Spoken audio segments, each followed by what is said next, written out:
লোহাগড়ায় জামায়াতের বিক্ষোভ মিছিল ও সমাবেশ।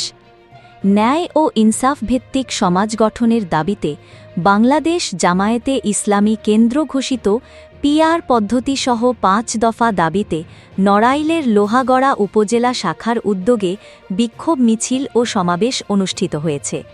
শুক্রবার ২৬ সেপ্টেম্বর বিকেল ৩টায় জয়পুর মাদ্রাসা থেকে মিছিলটি শুরু হয়ে লোহাগড়া বাজারসহ বিভিন্ন গুরুত্বপূর্ণ সড়ক প্রদক্ষিণ শেষে লক্ষ্মীপাশা চৌরাস্তায় গিয়ে সমাবেশে মিলিত হয়। সমাবেশে সভাপতিত্ব করেন জামায়াতে ইসলামী নড়াইল জেলার আমির অ্যাডভোকেট আতাউর রহমান বাচ্চু।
আমরা আপনাদের আহ্বান জানাতে চাই, জনগণের ভাষা বুঝে জনগণের কাছে যান, না হলে ঢাকা বিশ্ববিদ্যালয়, জাহাঙ্গীর বিশ্ববিদ্যালয় যে পরিণতি হয়েছে আগামী দিন তার থেকে ভয়াবহ পরিণতি হবে।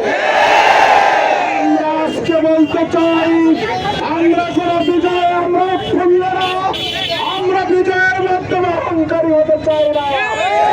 আমরা চাই অবিলম্বে পিআর পদ্ধতিতে ইলেকশন দেন। আজকে যদি পিআর থাকতো তাহলে ঢাকা বিশ্ববিদ্যালয়ে কয়েকটি সিট পাইতেন। আজকে যদি পিআর থাকতো জাহাঙ্গীরনগরে কয়েকটা সিট পাইতেন। আপনাদেরকে অনুরোধ করবো, আমাদের এই সমাবেশ